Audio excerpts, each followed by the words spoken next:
Hi, everybody. Jen Lee here with Red Thread Studio, and welcome to our next installment of our featured designer video series.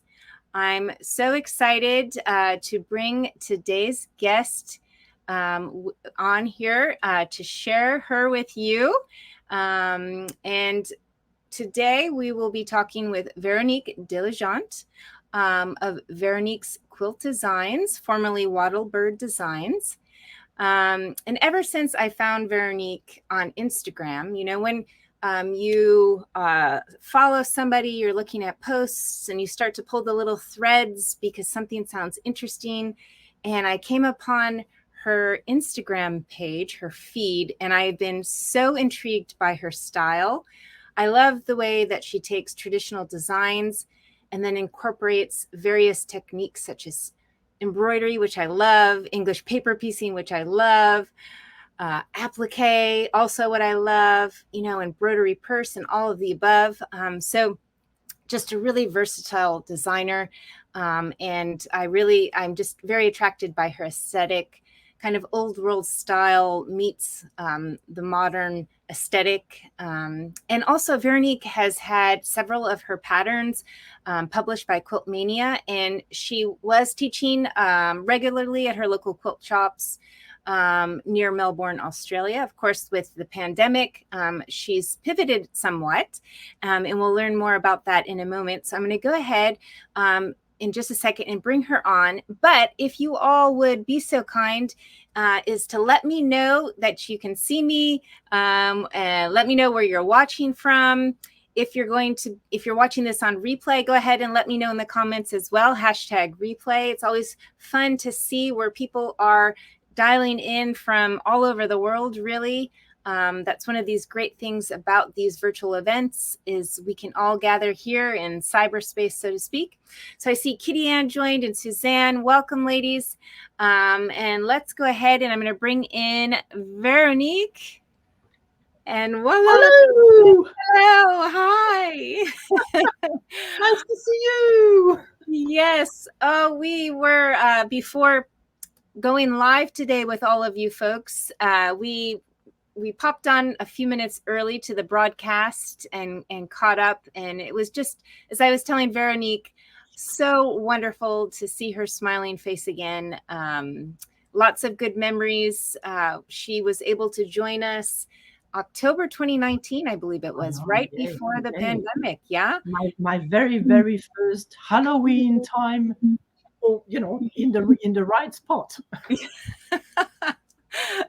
So we also have Ginny joining, Linda, Jill, Lenore. Welcome, everybody. This is a very kind of casual interview. I have a handful of questions for Veronique, but if you guys have questions as well, please go ahead and put them here in the comments.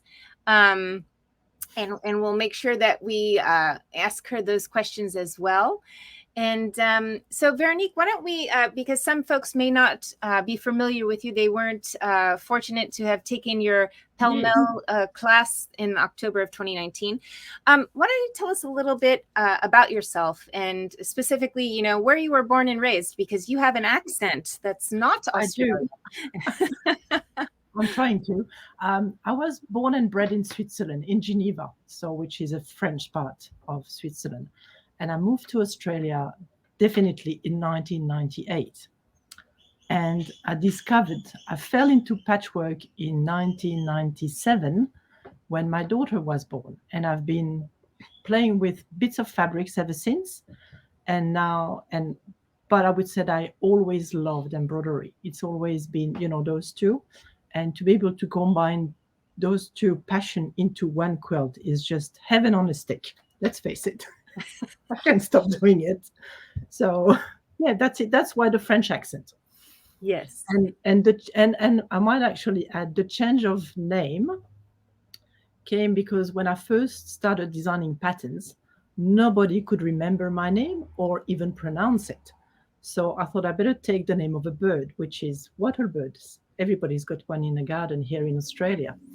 And as I taught more and more, nobody had an idea who was Wattlebird Designs, but they knew me as Veronique. So I thought I better take my name for it because it makes obviously life a bit easier. So that's Yes. why the change of name. Yes. And so obviously you started to quilt when your daughter was born, so the late 90s. But how did you tell us a little bit about your stitching journey? How did you learn to embroider then? Well, like probably everybody, I learned at school, but we did basically cross stitch. That was it. Apparently, I was not that good. My mom kept on reminding me that she had to finish all my homework. I was not very keen on it. And when we went back in France for about 7 years. And when living in France, a lady had designed a magnificent quilt, an alphabet quilt. And it had all those letters, and each letter had about 20 different stitches in it. And I thought, oh, there is obviously more than just your back stitch, your lazy daisy, and your stem stitch. So I took the class, and I was just gobsmacked by the 124 different stitches you could play with. I know, I know. And I've been exploring stitches ever since, trying to adapt the stitch to a design, or to look at a design and say, oh, which stitch can I use to really make it, Mm-hmm. special. So apparently now what I do is not stitcheries anymore, but embroidery. Embroideries. And which is your favorite stitch? If you could only pick one. Yes, that's an easy one. The Palestrina stitch. Palestrina stitch. Yeah, Wow. I absolutely love it. It makes the most beautiful outlines, but it's I know a lot of people are not very keen on it, but it just need practice. But I really love it. Yes. So it's kind of grown on you, so to speak. Yes, yes, very much so. It was just, I might one day do a quilt with just that on it. You never know. So how did you go from learning to quilt in the late 90s to eventually producing your own patterns? Kind of what was the catalyst for that? I guess it's when you start. We usually, I don't know about you, but when I used to buy patterns and make it, you would change few details on it. You just, oh, I don't like, or you start merging a bit of this one and a bit of that one. And all of a sudden you found yourself designing a whole new quilt that has nothing to do with the original. And that's when that's when I thought, well, obviously I have more than one idea, so let's do it. So the first quilt was actually an embroidery, was actually a mix of applique and embroidery, and it was all about France. And I had 9 blocks, each with lots and lots of stitcheries on it. And yeah, and it just went mad. And I thought, oh, obviously there is a market there. I may as well, dive in it. So I did. That's great. Tell us a little bit about your process for designing your quilts. Where's your inspiration? Where does that come from? I Well, in America, you are so lucky to have such a huge history in quilt making, which we don't have here in Australia, even less in Europe. So I usually look at antique quilts, and that's when the inspiration, part of it, but also nature. I love nature in my garden. I often find, even a pile of weed can be an inspiration from the garden, or snails. I love my snails, not on the vegetables, but the great little creatures. I know, I know, and flowers. And birds. I do observe birds. We are very lucky where we are. We have lots of parrots, so I'm very attracted to those beautiful colors. Are those parrots I hear in the background? Yeah, the chip chip, and the other one is actually the dog trying to get into the kitchen.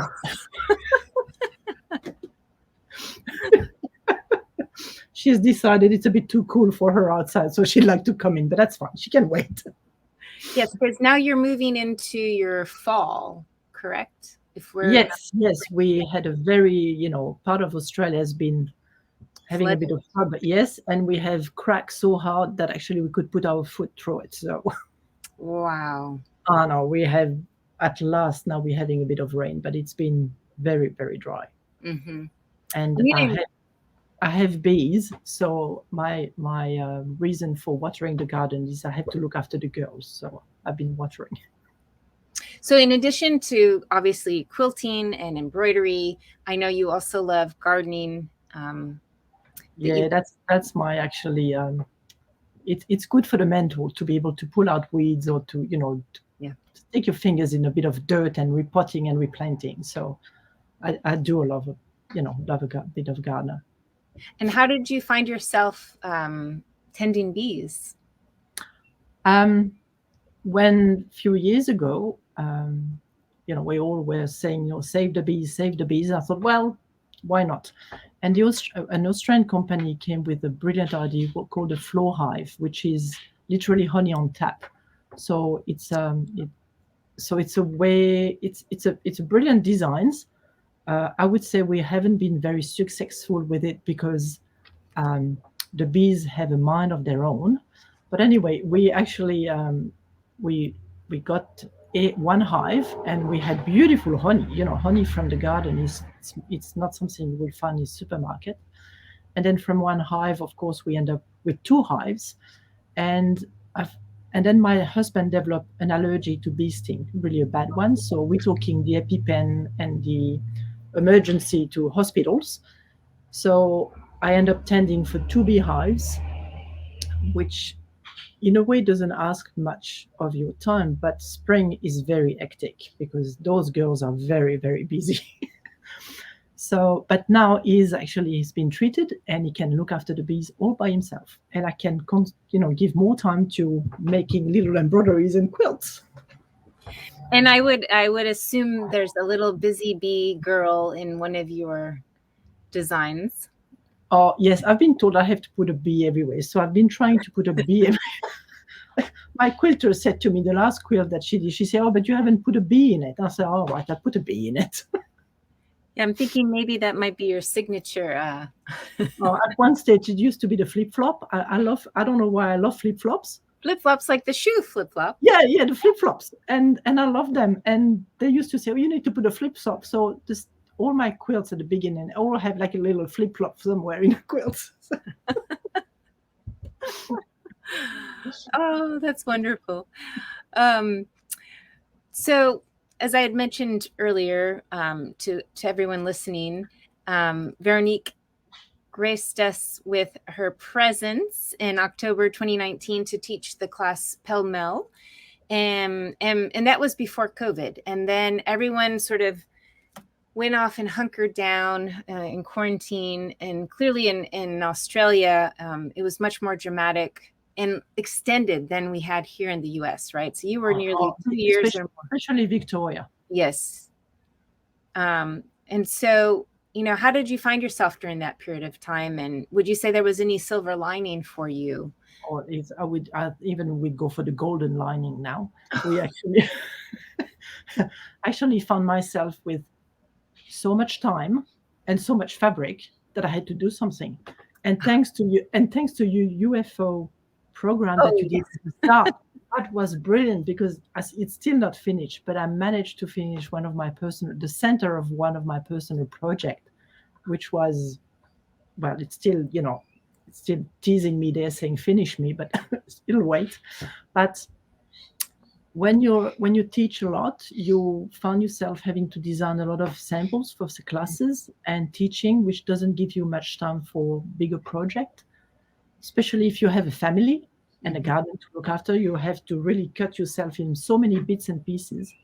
So having to stay home for nearly 2 years gave me an opportunity to publish actually, I've got a couple of projects going into Today's Quilters, the English magazine. So I had one last year, and I've got another one, a modern one coming with embroidery in it. Coming one, I don't know when they're going to publish it, but it's gone. And I've got another one coming up for the end of the year. So that was having all that fabrics and all that time was just wow, wonderful. And I came up with Jardin de Poche. Yes. That was actually I started a quilt inspired by my garden, and which is made out of nine or 12 blocks, I don't remember. And one of the block was that little petal thing like that. And because I'm a bit of a traditional, so if I work with something in the garden, I have to put petals in it for some reason, or leaves. So I started with that, and then the next block I had to do another one. So I thought, oh, maybe I could put flowers in it. And just it just then hit me, oh my God, I can make a whole quilt with that. And I think I made the quilt in less than 6 weeks, the first one. Wow. It was, I couldn't put it down. It just came out. And then I had to do the Australian version because I love Australia. Yes. The Australian flowers, they're very beautiful. So I had to make an Australian version. So why don't you, I'm going to hold this up for everybody Yeah. watching. This is just a little sampler of Jardin de Poche, and Veronique is holding up one of her blocks as well. That's the one that actually I'll be teaching. The one So she's holding, yeah. yeah, so because it's got 4 different flowers, which covers all the different stitches used in the quilt. And then you can keep that, you can turn that into a little needle book, or you can just make a whole lot and be ready for Christmas for giveaway. So, if you don't mind taking just a second and translating for those who don't know what Jardin de Poche means. Oh, it means pocket garden. It's because it's a small small quilt. Yes. And as you probably know, trying to find a name for a quilt is one of the hardest one to do, because there are so many names out there, and you want people to remember it. So, but pocket garden, and Pele means higgledy piggledy. Higgledy piggledy. Yes. I'm learning a lot of during the last 2 years, a lot of new words, foreign language as well. Rachel Daisy was on, this is several months ago, but tickety boo was an Australian term, Australian English that I had not heard. So that was fun to learn. And so, yes, so we expand our knowledge here. Yeah, we do. So, would you mind sharing with everybody a little bit about Pele? No, not at all. So Pele, I'm going to move out of the screen. So Pele started as what if idea. Basically, I love round shapes, and I always loved clamshells. And I had started a clamshell quilt with Irene Blank, and her method of doing it was so easy, so simple that I couldn't believe, that it could be done. But I thought, got so many big fabrics, big print fabrics, that we all love big prints. I have no idea how to use them. And I thought, well, what if? So I started chopping those big prints, and then came and what if I put a bit of embroidery on one? And what if I I have a leftover block. What if I put that in it? Oh, I could try that. So it's actually, I made 3 quilts because I could. So the first one was a more traditional one. I don't know if the display is probably going to all fall out. So that was the first one, which was more into reproduction fabrics, more subtle fabrics. And it's got embroideries, and I actually don't like English paper piecing. I'm sorry to say that I actually can't stand it. So, but I had tried, and I had those odd little, flowers made, and I had no idea what to do with it. And you don't want to throw it. So that went onto a block. Here we go. See there? Yes. So that was one of those. The camera is a bit hard. So that was one. I had people have been giving me doilies because I was doing embroidery, and they would say to me, "Oh, here's some doilies," and it's like, don't use doilies. Let's chop it up. So I started chopping doilies, and everybody thought, they all thought, what a great idea! We all have, well, here in Australia, a lot of people have, the great aunt or the great grandma stash, and with a hole in it or with the stain on it, and you don't want to throw it out because it's part of your family heirloom, but you don't know what to do with it because not many people using doilies and and tablecloth. So they were all happily chopping it and putting that onto a quilt. So that's how it comes about. So it's actually a big sampler, and you can do as little or as much as you want. So the lady who does your sample did a magnificent. I love your quilt. It's just Yeah. gorgeous. Actually, so yes, Carolyn Pitlick, who has helped us with some of our stitch alongs, gifted me this gorgeous version. And it's 2 years ago. I yeah, mean, yeah, it was October yeah, 2019.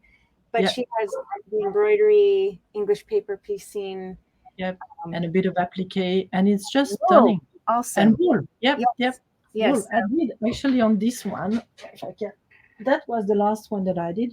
I don't know if you're going to recognize the fabric. Oh, You actually, oops, here it is. You gave me, where is it? There. You gave me that beautiful piece of fabric here, yep.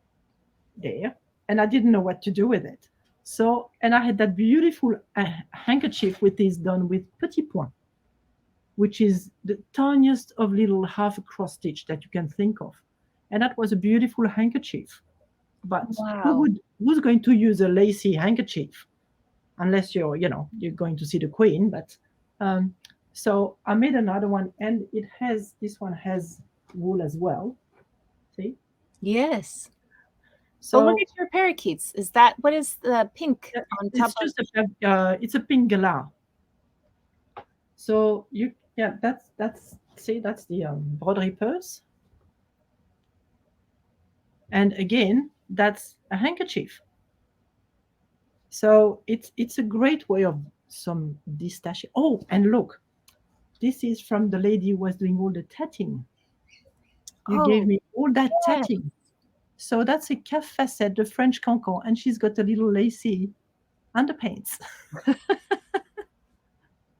It is just so creative in so many ways. And and I know a lot of people would say, "Oh, but I don't have that much imagination." But it's wrong. Actually, it's amazing when you look at the fabric in a different way. It's amazing what your resources that you Yes. have. And I need to, with the permission of Maureen McNally, if you're watching, she, after the class in October 2019, took souvenirs from her trip to Australia, and Oh, Aboriginal fabrics, yep. fabrics from Australia, and created her memory quilt, Oh, basically wow. Mel style. So Oh, I would love to see just it. showed that in our local quilt show, and it was fabulous. Wow. So, of course, she got my vendor ribbon because I loved everything I about love that. So Maureen, if you're watching, I'm going to send that photo over to Veronique. Oh, I would love to see it. In a future, I don't know when. I have to do a bit more research. I would like to do a virtual show Mm, on all the version that I have seen of Mele. I would love to do a real show, but that's going to be too much to think about. But I thought if I could come up with a virtual show and everybody could send me a pic of the quilts and we put that. I'll ask my husband. He's into technicals. He can manage that. Give him the job, and you're and right. have a great virtual show to see what people keep. I'm often gobsmacked by what people come up with. Mm-hmm. Yes. And speaking of folks who are watching, next week I'm going to release or open up registration for some workshops with Veronique. They'll be virtual, yes. So Yes, yes. we will be having 2 workshops, Pele Mele and Jardin de Poche, the square that she shared with you earlier. And we will have each class will have a session in April, and we'll also have additional spots available in May. So if you are already on the Red Thread Studio newsletter, you'll be able to begin registering next Tuesday, so a week from today. If you're not already on our newsletter, either send me an email, info@redthreadstudio.com, or head on over to the website, redthreadstudio.com. There'll be a pop-up, and go ahead and join our email. So you can be sure to be among the first to know when registration opens. So again, folks, if you're watching here and you have some questions for Veronique, either specifically about either of the projects, Pele Mele or Jardin de Poche, you could put them here in the comments. Maybe you have just a question about her journey. Not a naughty one. No naughty questions. No. I can tell you my favorite brand of chocolate, but that's about it. This is a PG video, folks. Oh, good. Yes. But so I'll hold to see if anyone has questions. I'll ask a few more of my own. So Veronique, I think I know how I can answer this, but let me see if I would win the point. Complete this sentence. When I'm not sewing, I am gardening. Bing, bing, bing. That's what I would have said. You would have said. Oh, it's kind of like the dating game, maybe that we have here in the U.S. that couples answer questions about each other. Here's one I also think I know the answer to. Okay. What is your favorite thread for embroidery? Well, it's going to be cottage garden threads. It's a local people. They're local to me, sort of, and they do beautiful variegated thread. And I've got my own collection being released in July. So happy dance. Wonderful. Yes. So for those of you who follow our featured designer series, you know that Katie was here with her mom, gosh, a couple months ago. I don't know. Time seems to blend into each other. But cottage garden threads are absolutely wonderful. And I am just delighted to learn that you are coming up with your curated collection. Lenore asks, what size thread is cottage garden threads? And this is stranded. Yes, your collection will be stranded, Veronique? Yeah, so they're actually stranded. They're actually presented like that. And there's 6 strands at once, and you just use whatever you need. Yeah. But Lenore, just so you know, they also have pearl cotton, I believe, in 3 weights. Yes, they have the 5, 8, and I'm not quite sure they have the 12. This might be the 5 and 8. But nonetheless, Lenore, we carry the stranded threads, the 6 stranded threads for their signature series. And we will most definitely be carrying Veronique's collection. So again, it'll be like Christmas in July when yes. I learn of this and get some happy mail. And certainly all of you on our newsletter will be the first to know as well. So let's see. Suzanne asked, the Pele Mele behind me, hand sewn or machine done? And Suzanne, I can speak specifically to the one that's behind me, and that was done by hand. I'm just looking. She did applique the clamshells onto the background. And then Veronique, if you want to speak specifically to your versions. Okay, mine, I'm a hand applique, so mine is done by hand, but I had a lot of people who's done it on the machine. So what they do is they do prepared edge, and then they just use the machine. So it can be done on the machine because they are big clamshells. Yes, that there really are a lovely size. Yeah, because you have a lot of creative freedom.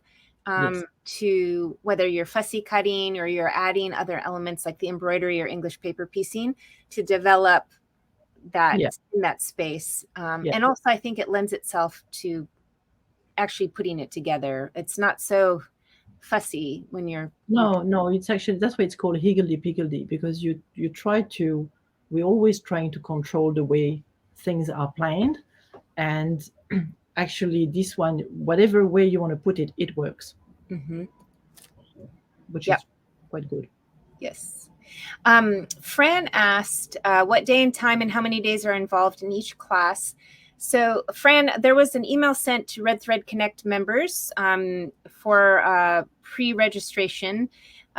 Each workshop is 3 hours, and there will be 2 Pele Mele workshops and 2 Jardin de Poche workshops, one in April and one in May. Okay, so check out an email from me, Fran, and then for everyone else, the specific dates and times will be shared next week in our weekly email. Joey's popped on to say our wonderful dinner in Stuart. Ooh, hi Joey. I keep on seeing all your posts and I always think about you when it comes Halloween. That's right, Joey. We need now a Halloween Mele. Well, I'm actually going to work on a Halloween Jardin de Poche. Ooh, I don't know which Halloween because it's like I've got so many projects on a go and only still 24 hours in my day. I keep on asking for 48, but somehow I never get an answer. So, but I've been thinking, and that's probably going to be released not as a booklet, but as a small PDF project. So, yeah, keep following me. I'll keep you updated. Yeah, in fact, since you said that, I'm going to head. I'm putting Veronique's website here in the comments. I'm not sure it shows up everywhere, but it's wattlebird.com.au. So you can see. Actually, if you put Veronique's quilt designs, it will come to my place too. Okay, so Veronique's quilt designs as well. I have a question from Terry. Terry, thank you for your question. I'm currently making the Jardin project. How many strands of the floss do you usually use for the blanket stitch? Because the blanket stitch is very close to one another, I only use two strands. But if it's a really open, if it's really an open one, you use 3. My motto is I have so many threads, I have to use them because there is more coming up. So the more, the better. Suzanne has a question. The round clamshell shapes scare me a bit. My rounded work is not wonderful. Can you offer some words of encouragement? Smaller seams and closer stitches for the basting. That's all. And a bit of practice. Keep trying. Mm-hmm. But because it's actually a big shape, it's actually easier to make it really round. Yeah, you have more time, I suppose, to finesse the fabric into turning and it's actually adjustments. It's actually easier to handle than a tiny little clamshells when you have to make really tiny basting stitches. This one being big, it's actually easy. Mm-hmm. Joey just added she was doing her current version of Pele Mele in French General, so she'll have. Yes. Well, pictures. Yes. Linda asks, what kind of template is used, paper or acrylic? Acrylic. I've actually designed the templates just for that. It's somewhere.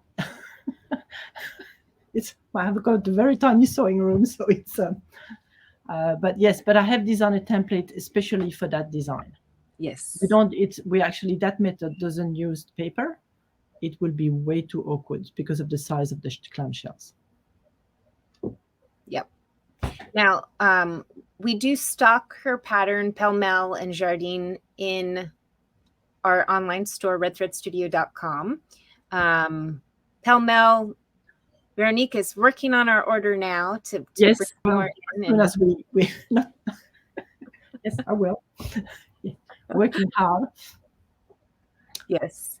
So, so knowing if you're interested in making the quilts with or without having taken the workshop, you will have access to purchase the patterns if you so like to do so.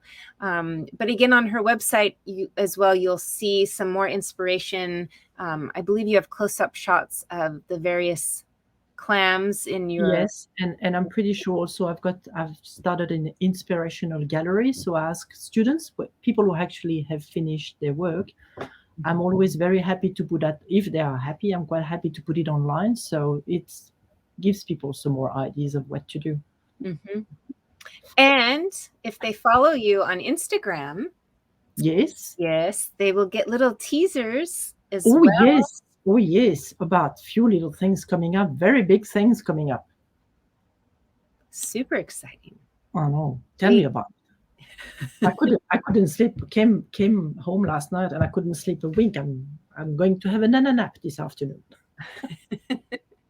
Yes, so Veronique is outside of Melbourne. Yeah, Yes. and it is probably going on 11 o'clock a.m. your time, but on Wednesday. Yes. Yes, Yes. We are a day older and a for season now. older. Yes, a season older and a day older. And next month, April, our time changed. Do you guys also observe Oh, daylight? yes, we do. We do. I don't know when. I'm just usually following. We actually get up an hour earlier. Mhm. So that's one of those days you have only 23 hours. You're begging for 48 and they're only giving you 23. Yes. Quite a disappointment, right? I'm very disappointed, very, very disappointed. Oh, so I have a few more questions for you. Again, if anybody watching has one for Veronique, let us know in the comments. But I always love to ask our guests, what is your worst sewing habit? Oh dear. Do we have to choose just one? Worst sewing habit is probably starting something, then hitting a wall and thinking it's a brilliant idea instead of trying to resolve the project to start two new one. Ah, yes. This So is a it's called avoidance. here in our Red Thread Connect group, we call that a squirrel. Yes, yes. So and then you end up with three projects on the go, and of course, it does multiply. Then you end up with lots of boxes behind a wall there that you can see with lots of projects on the go. Yes. But certainly you've learned something from each of those, and so Always, they serve a purpose. always. Yes, always. I've learned plenty from my mistake and from people, actually from students. I learned a lot more from students too. Mhm. All right. One last question from me, Yes. Veronique. What is one sewing notion you can't live without? Oh, gee, that's hard because you need a thread to put in your needle. You need a needle to put the thread on, and you need a pair of scissors to actually cut the thread, and you need fabric to sew that on. So that's like the eggs of the chicken. All right. Let's assume for a moment that needle, thread, fabric are Okay, included in your package. But if you could only in your sewing bag, if you could only have one other that you took with you, what would it be? probably my favorite thread. Mm. Just my favorite color and my favorite thread. And that's one of the things that I learn whenever I start a project. I have to start with my favorite color, Which is? orange. I love that. Absolutely adore orange. Yes, as I'm looking here at the sample, I see these are hollyhocks, right? Wait, Yes, yeah. yes, Where is yeah, it? There. yeah. The hollyhocks. Yeah. And Ooh, the first one that I did was that one. yeah. I try one day to start a quilt starting with just blue, and blue is not really my favorite. And after not even half of it, not the block, one half of the block, I thought, no, I can't do it. Well, you know yourself, right? Yeah, yeah, yeah. Yeah. So that's little trick. So Kitty Ann says, "Yay, I love orange as well." Oh, good. Oh, good. And I'm sure Joey must love it too. Well, certainly with Halloween, yeah. She has to. Oh, very well. Well, thank you so much for taking time in your day to sit and Oh, chat with thank you. It me. was very nice. Very, very nice. You are my time in Stewart was one of the highlight of my trip in the US. Aw, Really, it was so great to meet quilters and to be able to talk. And Stewart is such a beautiful place. Goodness me. yes. And I'll say this out loud. I don't know when, but someday we will have you back again. I would love to come. Hold tight, quilters and stitchers. We'll have Yes. Veronique back. But in the meantime, be on the lookout for next Tuesday when registration opens for her workshop. And in the meantime, enjoy the rest of your week. And I hope you are able to get a lot of stitching done. And we'll see you again soon. Oh, I'm looking forward to it. Yes. Bye, everybody. Bye.